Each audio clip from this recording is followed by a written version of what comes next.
Good morning, everybody. Welcome to our webinar today. Thank you so much for joining us. So to let you know who I am, I'm Olivia. I'm Head of Sustainability Communications here at Seismic. I'm really excited to share with you today insights around why it's really crucial for businesses to consider B Corp under the current standards ahead of them changing, and what certification involves and means for you. So why don't I kick us off now, and we'll head into the presentation, the majority of which is going to be from my fantastic colleague, Amy Bourbeau. But firstly, just to give you a brief overview of the key takeaways that you should be expecting from today.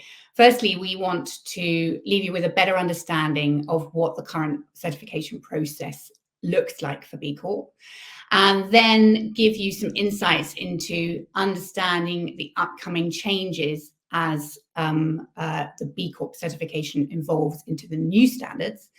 And then finally, why therefore your business needs to act now, and joining the B Corp community under the current standards will give you significant advantages and prepare you for the upcoming changes.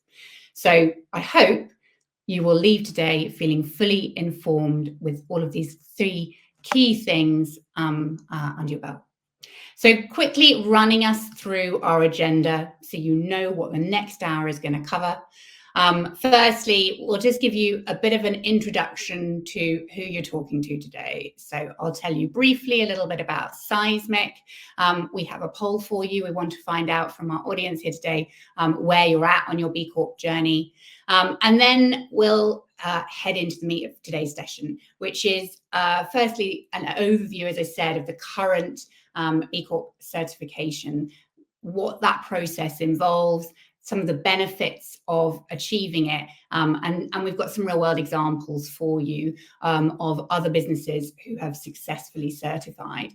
And then we'll take a look at the upcoming changes, what that actually means, what the expected timeline is for these changes, and the benefits they're going to bring, how they're improving the rigor of high social and environmental standards. And then finally, we're going to talk through what the window of opportunity is now to certify under the current B Corp standards ahead of this significant change in the framework. What we want to always make sure we do, you've got a fantastic expert with you today in Amy Bourbeau on B Corp, is to give our audience time for questions. So we will devote a chunk of this session at the end, about 15 minutes, to a Q&A. Do please drop questions into the chat as you go through the day, and we'll pull them together to make sure that we then can answer them at the end of the session. So I'll dive in now to just tell you briefly a little bit about Seismic and who we are. We are a sustainability advisory. Our mission is to help businesses prosper by becoming an increasingly impactful and influential force for good. And we do that by pinpointing really credible and commercially viable frameworks, of which B Corp is one, that will bring about environmental and social change for all of our partners around the world.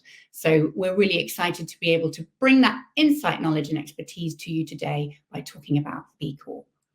And just a quick snapshot for you of some of the fantastic businesses that we are lucky enough to work for. This is just a sample of some of the organizations we've helped achieve their sustainability ambitions.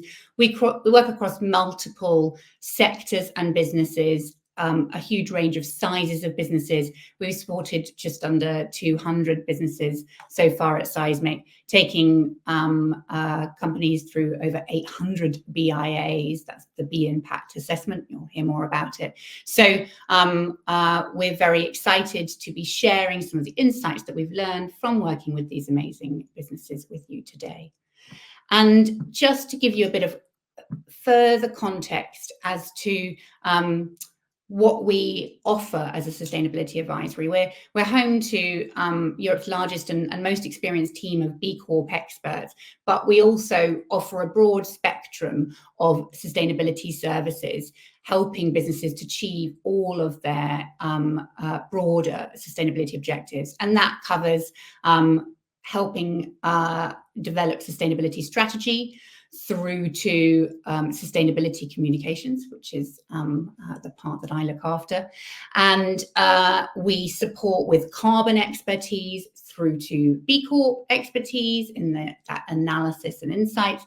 And we also help with reporting and disclosure and that ever-changing landscape, keeping abreast of how to help businesses understand what's mandatory and voluntary in their sustainability journeys.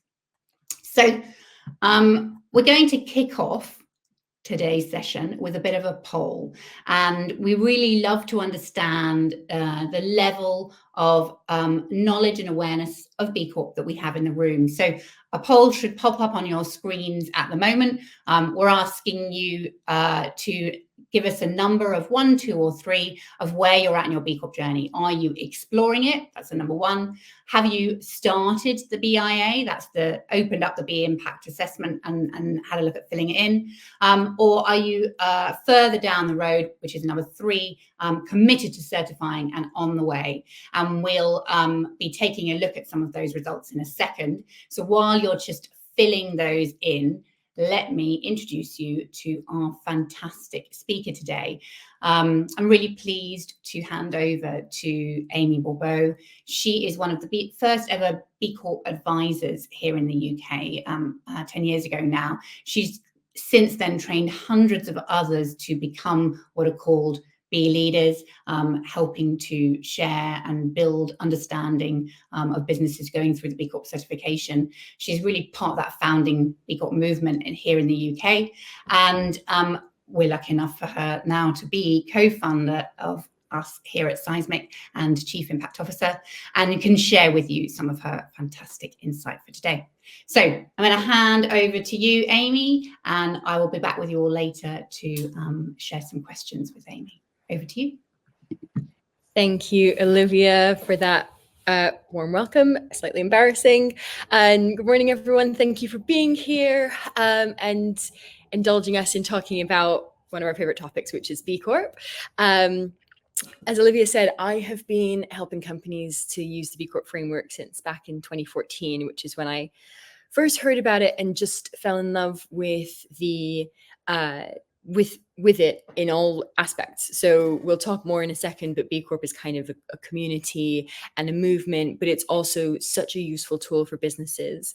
I was working with companies who wanted to improve their social and environmental impact, but found it really daunting to know where to start, what that really means in reality, and how to go about doing that. And B Corp at the time and still today offers this wonderful solution that makes improving how you behave as a business in an operational way as well as in a social and environmental way really accessible and easy to digest. And so that's why one of the reasons why we think it's the best framework out there and why it's been so successful. When I first learned about it, there were 6 B Corps in the UK. There's now over 2,000 in the UK, over 9,000 globally, and there's well over 250,000 companies who are using the framework to measure their impact. So there's a huge kind of scale and huge opportunity for change within the B Corp framework, and we're going to kind of help you to figure out what that means for you today and what your journey could look like, especially in light of the fact that we are about to go through one of the biggest evolutions of the standards that there's ever been. So we just want to help you to navigate that and understand it better and see how you can join the community in an effective way. So before we dive into that, I think just helpful. Oh, actually, let's have a look at the poll results. I know there's going to be a mix of people in the room. Some of you are going to be I know quite a lot about B Corp. Some of you are much newer to it. Okay, so we've got Okay, we've got 64% of you who are exploring B Corp. Okay, new to it, figuring it out, dipping your toe in the water. Nice. 19% of you have started the BIA. Congrats. That's an important part of the journey. Is first step is always the hardest sometimes. And then 16% of you are committed to certifying. Wonderful. Okay, well, hopefully by the end of the session, there'll be a higher percentage of you who are committed to certifying. But yeah, we can help you to kind of make sense of it so that you can make an informed decision about if and how you want to go on the certification journey. So that being said, let's do a bit of a recap of what B Corp really is. As I briefly mentioned before, it can be quite a few things depending on how you look at it and how you want to define it. The first thing that we like to call out is that it is a management tool. So whether or not you want to certify, we highly recommend engaging with the framework, which is the B Impact Assessment. I'll explain more about that in a minute.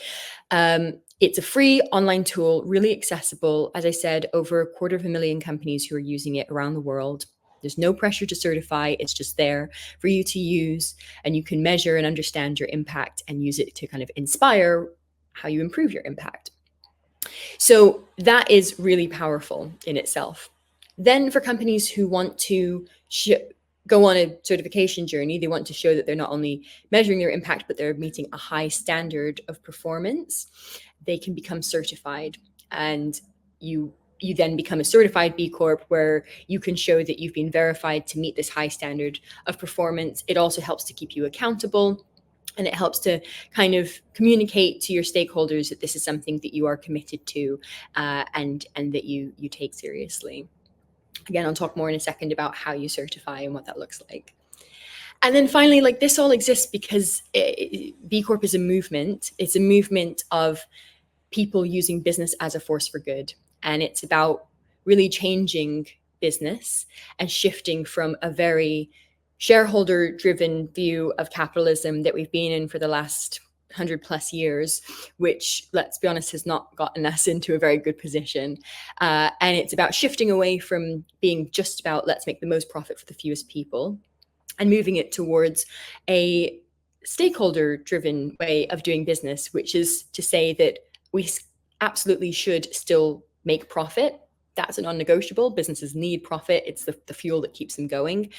So we can and should still make profit, but let's do it with people and planet considerations alongside profit. Let's act as though people and the environment matter. And actually, the good thing is that once you start doing that, and once you start prioritizing people and planet, oftentimes it makes your profit stronger anyway. So it's a win-win for everybody involved, and it's moving us towards a more regenerative and more literally sustainable way of doing business. So as well as those things, it's also a community. It is such a lovely community. I highly recommend getting involved in the community. Even if you're not a certified B Corp, there's different events and things you can get involved in. Or you can even just reach out to other B Corps. It's such a warm, welcoming, open community full of collaboration, and people who are just believe in B Corp and in this movement and want to help to grow the movement. So it's a lovely thing to be a part of. There are, as I mentioned before, over 9,000 B Corps certified around the world. Just over 2,000 of those are in the UK. The UK is the fastest growing B Corp community in the world, and London is the B Corp capital. So that's quite cool. We've got a really strong, vibrant community here in the UK as well as globally, and there's all sorts of ways that you can get involved, like I said, from events that are just kind of drinks, networking, getting to know other people who are on the same journey, through to working groups once you're certified, where you can come together with people either from the same industry or sometimes from different industries, but where you have a shared challenge, shared goal, and work together on how can we collaborate, how can we learn from each other, how can we move faster. There's also events. Actually, last month we were just in Oxford for Louder Than Words, which was the world's biggest B Corp festival, with speakers from all around the world, many different industries, all coming together to kind of share their learnings, connect, collaborate, learn from each other. So it's a wonderful thing to be a part of. As well as the benefits of B Corp helps you to just improve your impact. It helps to keep you accountable. You get to join this wonderful community. There are a bunch of other benefits to it as well. One of which being your consumers and your customers are demanding it. So this is both for B2B and B2C. We know that there is an increasing amount of awareness about social and environmental issues. People want to purchase from companies whose values are aligned with theirs. We know that especially for millennials and Gen Zs, this is a priority for them. We were going through / have kind of just gone through one of the biggest generational wealth transfers in recent history. And so there's a lot of spending power within the generations that also value social and environmental responsibility and ethical behaviors. So being able to show that you meet these standards is important for that attraction of clients and customers. Also in the B2B procurement process, we have clients coming to us time and time again saying, oh my gosh, the procurement processes that we're going through have just continued to increase their demands in regards to ESG reporting, and we need to step up our game, otherwise we're going to start losing customers. So it's really important to be engaging and clearly communicating from that side as well. And like we said, it's a great opportunity. The awareness of B Corp certification in the UK especially is increasing massively. So 38%, depending on your thoughts, might sound low, but just about 3 years ago, this was 8%. It's increasing all the time, and there's not many frameworks or certifications out there that would have a similar awareness level to this. And especially, as we said before, around the generational piece. If you look at the stat here, if we take the kind of 30-year-old generation where a lot of the spending power lies, that's 53% of awareness. So it's something that resonates with people and they understand. It also helps you internally with your business. So we see that B Corps grow at a faster rate than non-B Corps, both from a revenue point of view, but also from a headcount point of view. And it's not just kind of growing in numbers, but it's also growing in quality. So we know that companies who prioritize ESG attract a higher level of talent, and also have a lower attrition rate, which is going to save you money in the long term, as well as creating a better culture. As I said, growth from a revenue point of view as well. So we saw that between 2017 and 2022, which obviously includes a pandemic and a lot of socio-political upheaval and many other challenges, cost of living crisis, etc., that even through all that, there is still a 26% growth rate on average for B Corps as compared to the national average of 5%. So you're really just making healthier, stronger, more resilient organizations when you are looking at the B Corp community. To that point, investors recognize this and they are attracted to B Corps. They're attracted to companies who might not yet be a B Corp, but who are on the journey to certifying and who are showing strong standards of social and environmental performance. We know that over 2/3 of investors include ESG as a priority within their investment decisions. We work with a lot of private equity firms who are either specifically seeking out B Corps to invest in or who are really engaging their portfolio companies in becoming B Corps once they've acquired them, because they recognize the value creation that being a B Corp drives as they're preparing to exit those businesses. So if the money people are recognizing it and showing that it's a priority, then we know that we're onto something, which is kind of exciting. As well, there's also the fact of from the employee side of things, as I mentioned, there's the kind of recruitment, but also the engagement and retention piece. And also alongside that, there's more diversity within the B Corp community as well. So we know that there's a significantly higher level of female leadership in B Corps, and we know that the attrition rate is actually only 8% for UK B Corps, as compared to an average of 16 to 20% for UK businesses. So that is a significant, as I said before, savings in the cost of attrition, as well as obviously think about the cultural impact of what it means to have an employee base that is happy and wants to stick around and is invested in your business. So just to now bring this to life with some real life examples from some of our lovely clients. Innocent is one of our longest standing clients. That number is wrong. We've actually been working with them for almost 7 years now. And they are really the perfect example of what it means to be a B Corp. They have put the certification at the heart of everything that they do. They've done a fantastic job of embedding it into their business. They have built an internal team who manages the process, called beekeepers. Obviously, in their very innocent way, they've put things into their own kind of branding and something that's going to resonate with who they are and their team. And we've helped them to kind of make sure that as they grow and scale, B Corp stays at the heart of what they do. So for example, we help them to build a tool called the Office Promise, which means that as they continue to open up offices in various parts of the world at various different scales and sizes, so currently across 15 different offices, that the standards from both a social and an environmental point of view of what it means to be an innocent office, what it means to be a B Corp certified innocent office, are consistent across the way. The experience is the same for everybody, and also importantly, the data collected is understood and is able to be funneled through, so that from a data management point of view, that is all in hand as well.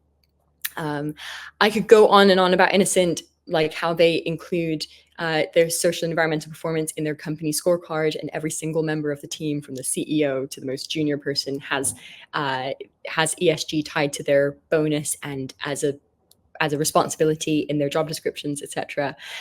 There's loads more to say, but in the sake of time this morning, I'll move on. Piper is another lovely client of ours. They are a private equity firm.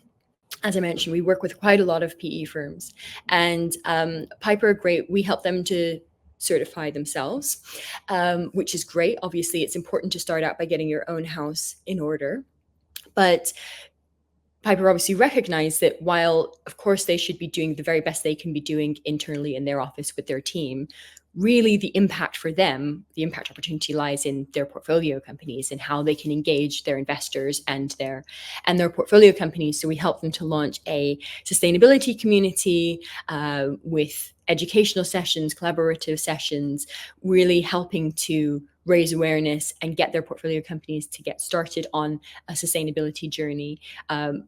They're all at various different stages of their journeys, and so it doesn't have to look the same for everybody. It's not a carbon copy, but it's about where are you at now and how can we take you one step ahead, one step at a time. So that's one great way, is thinking about who are your stakeholders, but also what are your areas excuse me, what are your areas of influence, and where can you really drive the most impact? For some of us, that might be in our supply chains. For some of us, that might be in our customers, et cetera, et cetera.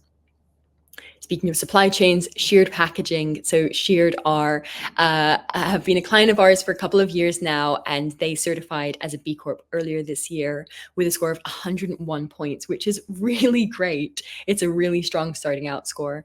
And for them, they're a company who makes cardboard boxes, one of the biggest manufacturers of cardboard boxes in the UK. And for them, obviously, their impact is in the manufacturing process, the sourcing process, the shipping process. And so carbon was a real focus for them. Engaging with their suppliers was a real focus for them. And so we helped them on their B Corp journey to really dig into those areas. And already they've had significant savings on their carbon. They've engaged with all of their suppliers on the topics of social environmental responsibility and performance. So just great to see the ways that various different organizations kind of make it their own and focus on what's important to them. So I'm going to do a little bit of an overview of the current route to certification, then let you know about what's changing in the upcoming standards, and why we think it's important that you kind of start acting now. So the current B Corp standard is all built around the B Impact Assessment, as I mentioned before.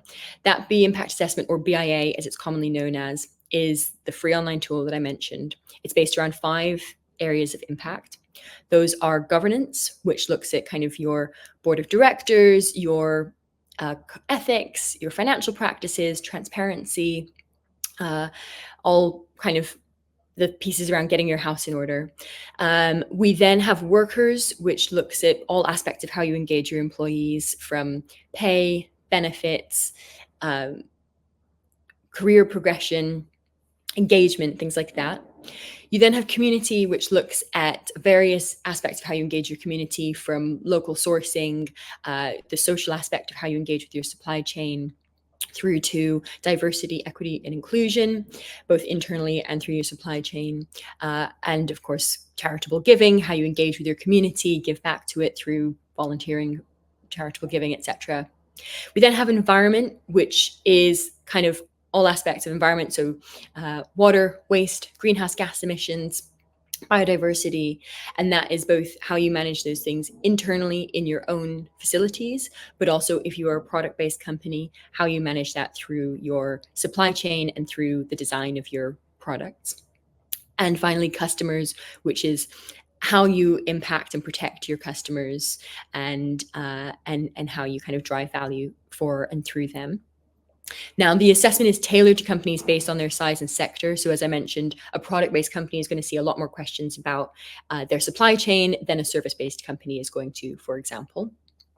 But within the assessment, essentially, there's about, give or take, 150 to 250 questions.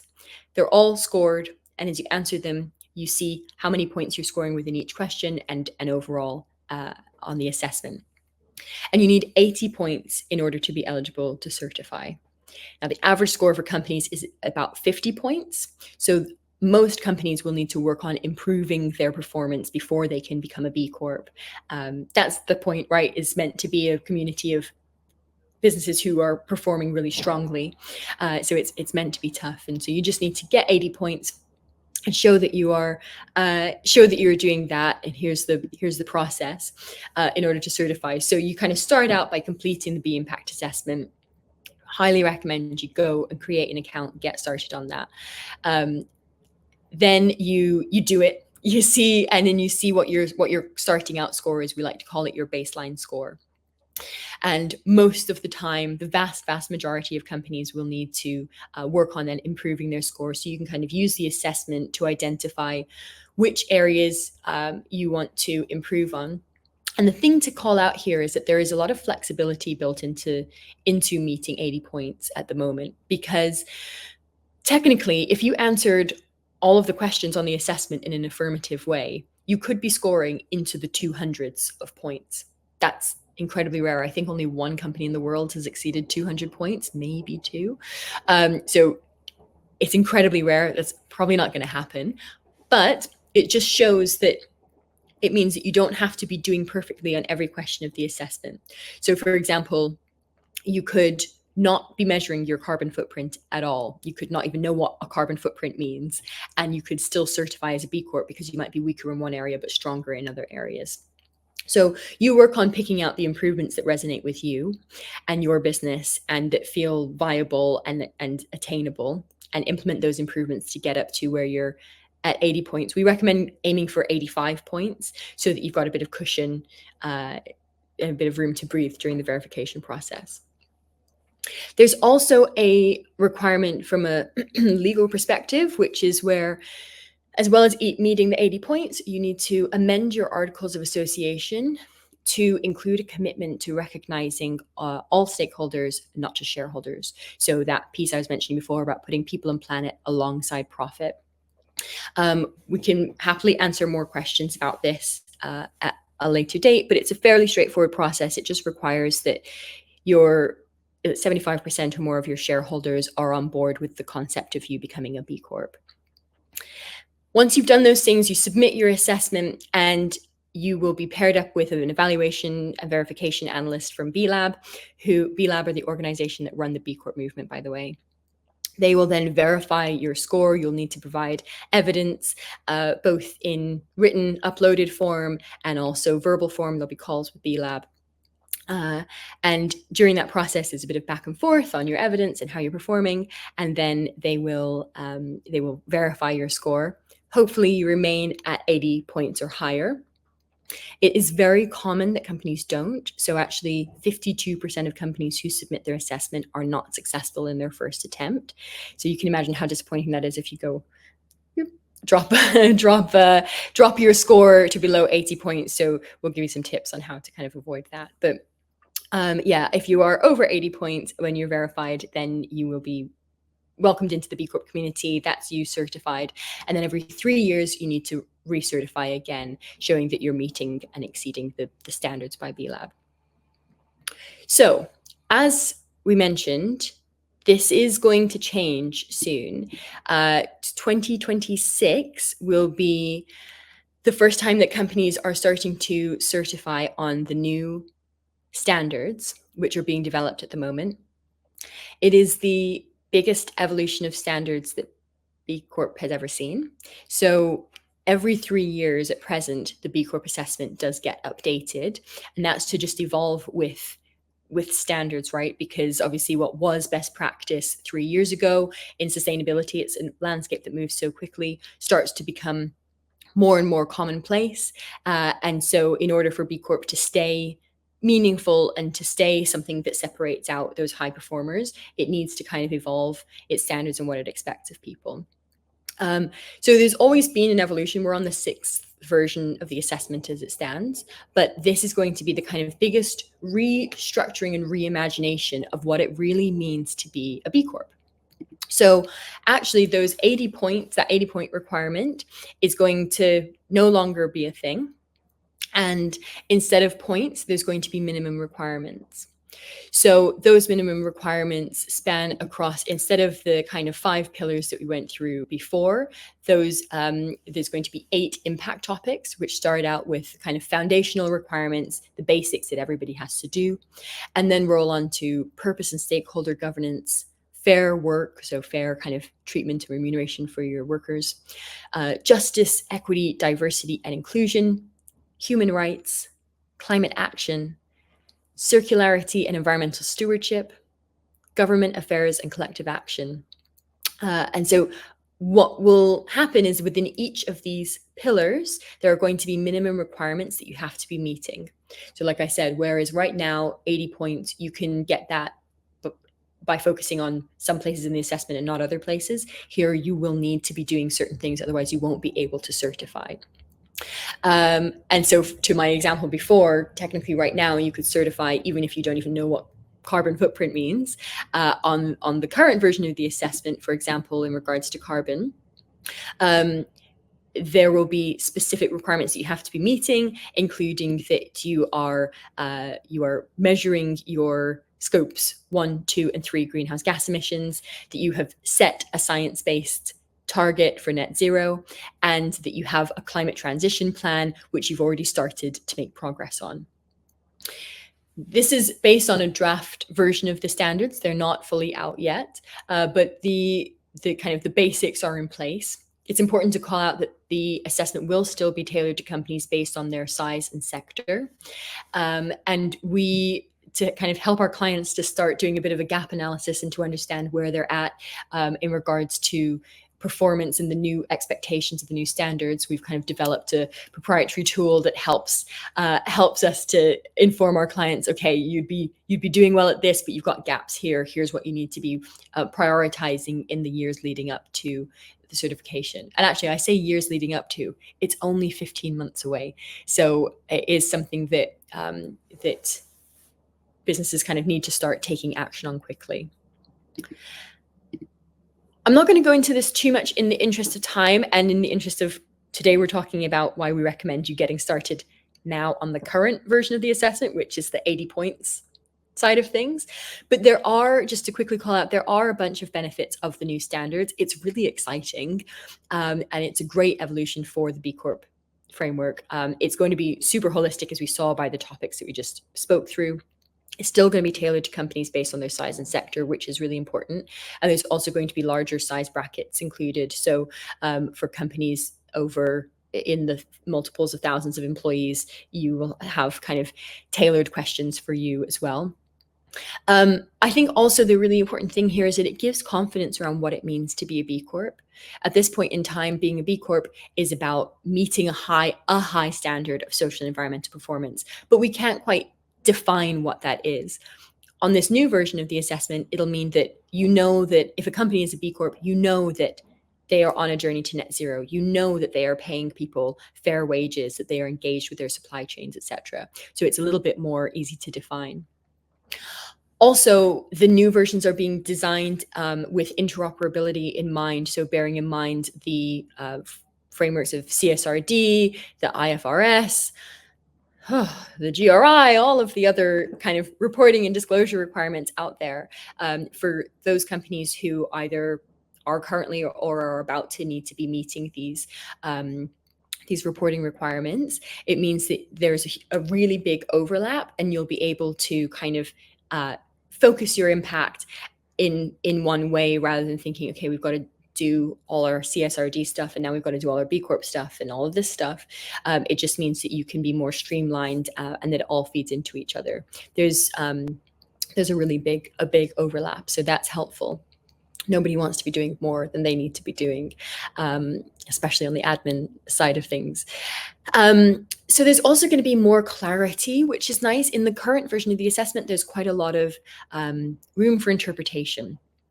The way that I might read a question and interpret it is different to the way that you might read it.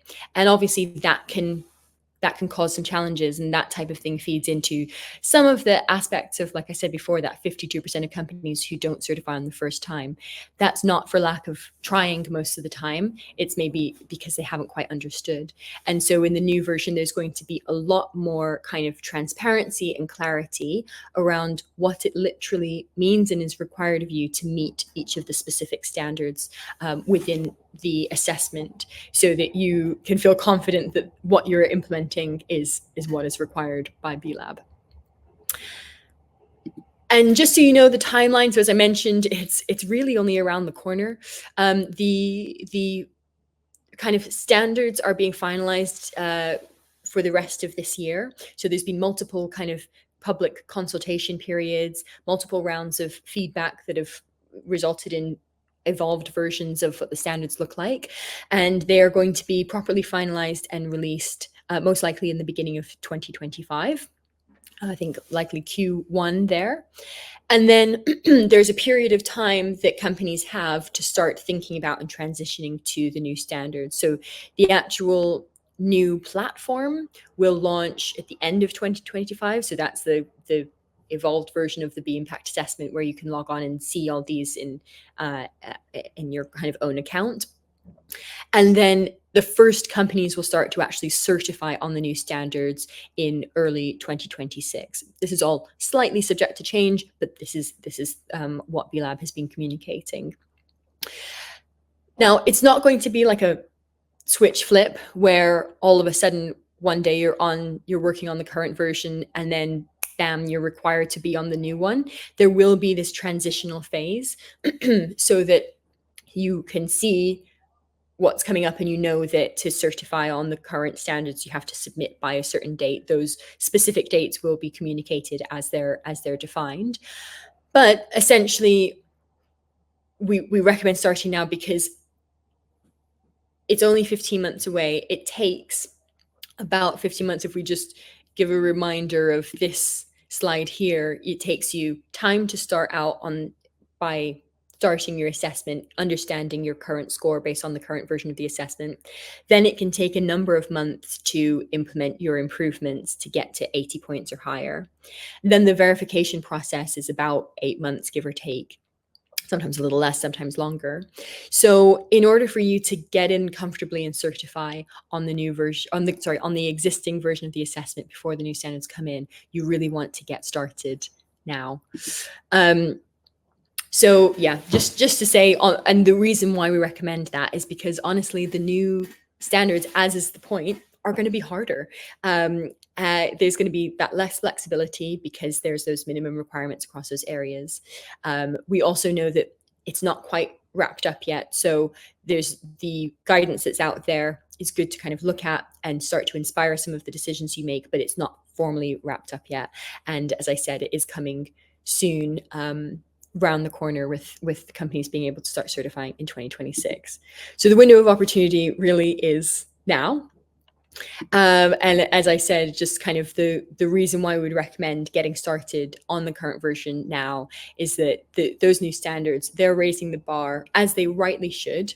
But for those of us who are maybe just starting out on our journeys, it makes sense to want to kind of get in there now. While by the way, it's by no means easy on the current version, but it's just a little bit more accessible with that flexibility built in, for you for it to be your kind of first step on the journey and to give you some breathing room before you have to be kind of meeting those standards in the next version.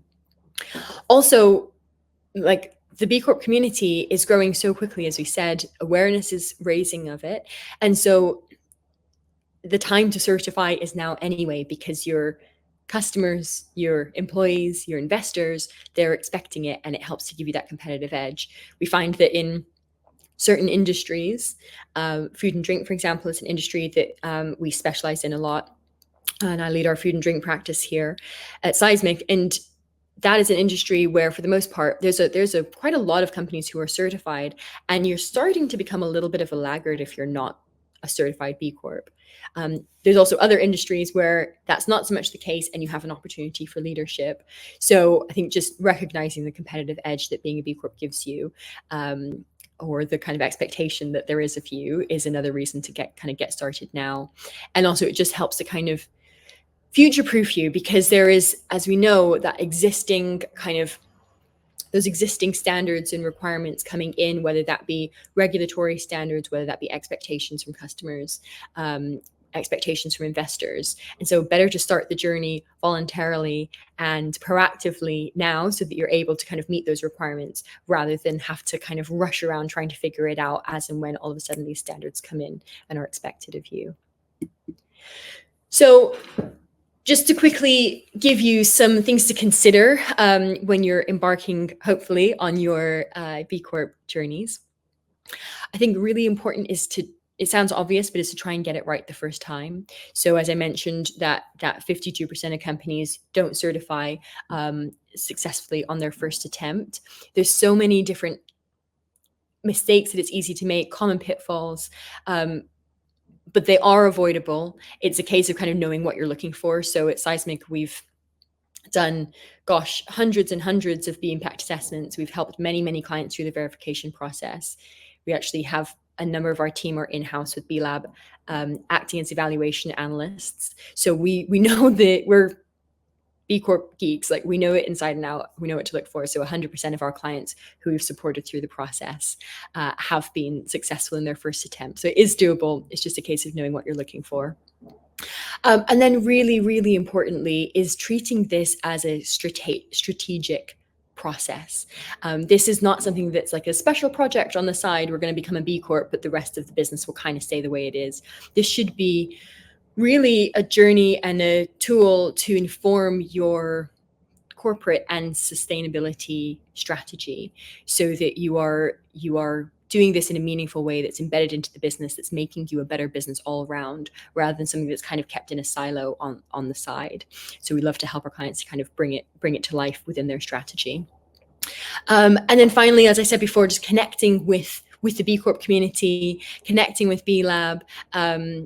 We are so proud to have a lovely community at Seismic of people who want to meet each other. Please let us know if you want to be part of that community. We've got different events, some of them in person as well as our online ones. We always love to connect you with other people who might be helpful in your journey. So yeah, and then maintaining momentum is really important. So you have to have some kind of accountability partner. You have to be treating this as a priority. It's so common and easy for it to become something that slips onto the back burner because there's other kind of urgent priorities that come up.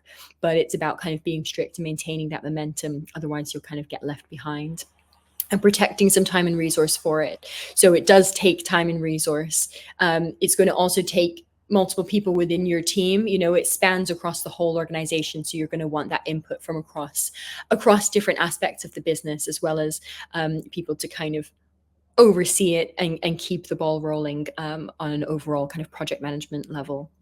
And then finally, just the knowledge transfer that can happen. So people tend to really enjoy going on the B Corp journey because they learn a lot. So whether you are managing the whole project, whether you are one contributor to the information, it's a really great opportunity to kind of learn from the process, learn from your advisors, and upskill yourself either as an individual or as a team on the topics of B Corp and ESG in general. So to wrap up, it's a big evolution. Get in there and certify before it starts. And to do that, we recommend starting ASAP. So hopefully that has been helpful. I recognize that that's a lot of information I've just thrown at you. And we've now got some time for Q&A. So I think I will stop sharing and we can hear what questions you all might have. Thank you, Amy. That was so insightful and so helpful. I hope everyone here found it as useful as I do. And thank you for your questions. We've seen those coming in the chat. So we've just been collating them. If you have any more questions, do continue to put them in the chat. We've got just under 15 minutes left today, so we'll try and get through as many of them as possible. A lot that's come through have been about the new standards. So why don't I just kick us off first, though, with a couple that came in, just generally the frame certification a bit. Then we'll ask some questions about the new standards to hopefully get a bit of clarity for you all. So a question that came in from Sky Moran, thank you very much, was about sectors. And Sky asked, how B Corp applies to the professional services sector, where you are less about having products and more your assets aren't tangible, and you're using B Corp to align sustainability values, and how do you do that? Sky, I think it's a really good question. We often get asked about sector. People consider it to be a consumer-facing certification, but actually more B Corps are professional services businesses than consumers. It's 60%. So it's a really valuable certification process for professional services businesses. Amy, do you want to give any more insights on what they should consider? Yeah, for sure. Also, Olivia, if you'd like to turn your camera on, then we can all see your lovely face. But yeah, no, really good question, and actually very timely, because we just hosted a roundtable for professional services the day before yesterday. So yeah, it's again, if you'd like to join our community, let us know. But the assessment is tailored to companies based on their size and sector. So as I mentioned, for professional services or for any service-based organization, there's going to be significantly fewer questions about, for example, your supply chain. They obviously won't be asking you about any products or things like that. And yeah, you know, depending on the type of organization you are, your opportunities and priorities shift and evolve. So where a product-based company, a lot of, you know, massive amount of their impact is going to be in the products that they create. For professional services, it's more thinking about their employees, how they treat them, but also professional services is interesting because you have your clients are businesses who are coming to you for advice, who trust you, and you have an amazing opportunity to take that position of trust and to help to influence them to be better businesses and to perform well. So it's just about thinking, where do we as an organization have the opportunity to drive impact, and then getting in tune with that and doing that. the B Corp assessment will tailor you to that, and will help you to be inspired to think of some of those ways. Thank you, Amy. That was really helpful. I don't know if my camera is working now. I have been trying, but is it not? So you'll just have to hear my voice while I'm working it out. In the meantime, another question, and a lot of these thank yous they're coming through are about the new standards. So let's jump onto that. The first one we were going to ask about is B Corp on the current standards. So if you certify within the current standards, what does that mean when it comes to impacting your recertification in 3 years' time? Will that then be on the new standards? How intensive will that recertification process be? Can you give us some insight on that? Yeah, very good question. So it's not fully defined and confirmed by B-Lab yet. It seems like it's likely that if you certify on the current version of the assessment between now and the next version coming out, that probably your recertification 3 years after that will be on the new version of the assessment. But there is talk about having there be a transitional period where you might get one more recertification round on the current versions. We can't confirm, but once you're in the community, there is, I think, a little bit more grace and support on that kind of starting to meet that higher standard. And so I think it's a better position to be in, to be a certified B Corp who is working on meeting those new standards, than to be a non-certified B Corp who's trying to break in on the new standards. And there will be support from B-Lab on kind of meeting those new standards. Also, once you're performing highly enough to be a B Corp already, it means that you're fitter as a business and closer to meeting that standard anyway. Really useful. Thank you so much, Amy. And so if you, again, have started this verification before 2026, a question here from Alex Bexon, and you're cutting it fine, essentially. What do businesses who have gone through the current assessment, they've filled in their BIA, but they're still in verification, and the new standards kick in, what are they potentially facing? Yeah, so it should be, like I said, it won't be a switch flip. There will be plenty of warning from B-Lab.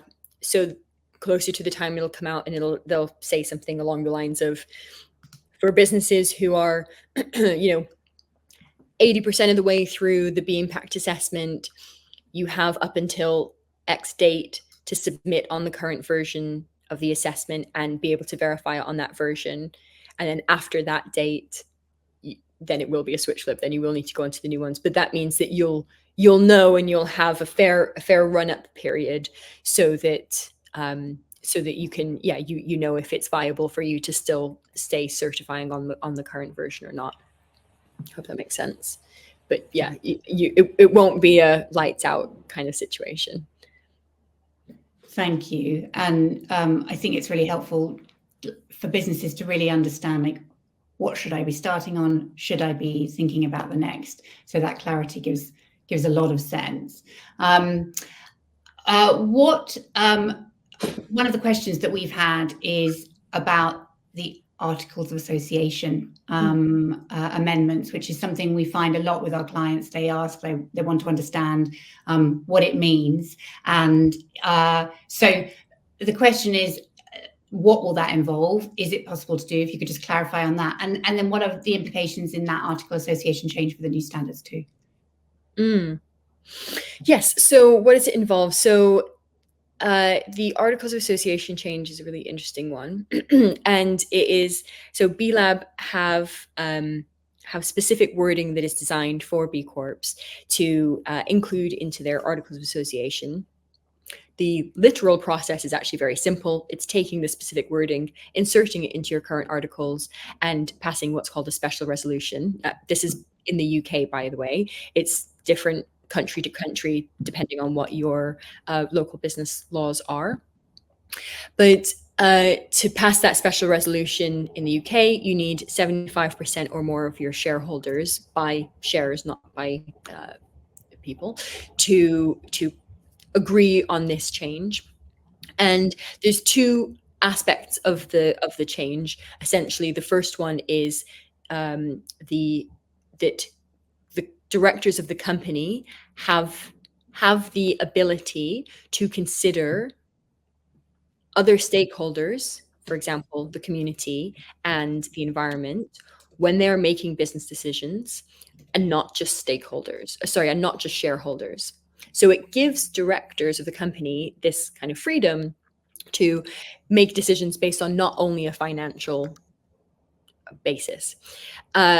The second part of it is that you will be required to create and share an annual impact report. So it's just about increasing transparency and sharing that with your stakeholders. So yeah, those are the kind of implications. There's no recourse. So for example, if a company couldn't really sue you if they think, oh, you haven't considered people and planet, it's more about building in that freedom and that expectation.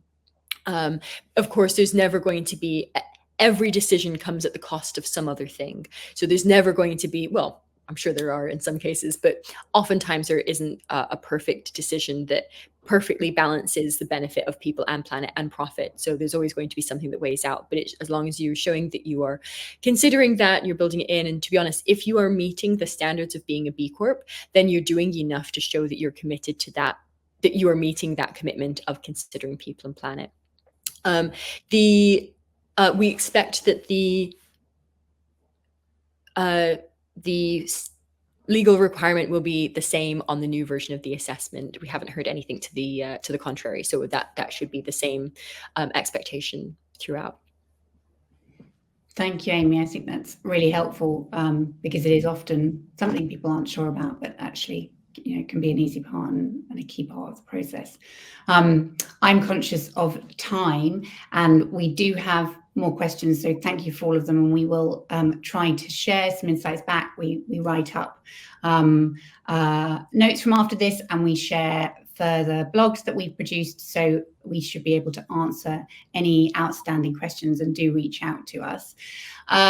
We just wanted to flag hopefully a useful resource to you all that should help in understanding this standards change. It is a major evolution for the B Corp world, and if you want to get better clarity on it, download our guide here, and it hopefully will answer your questions and share in a bit more detail what Amy has covered off with you all today.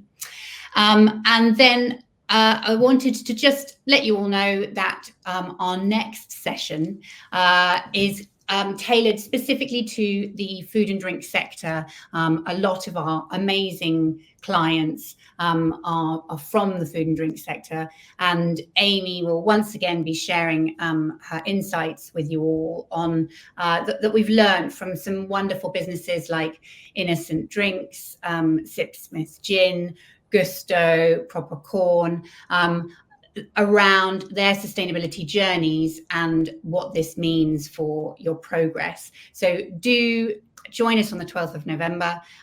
We'll have a fantastic guest panel of some of these amazing businesses to share their journeys, and hopefully you can learn some more about how to improve on your sustainability agenda.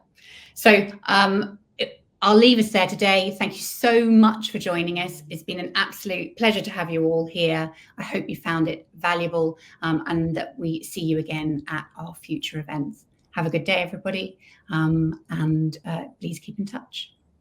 Goodbye. Thanks, everyone. Take care.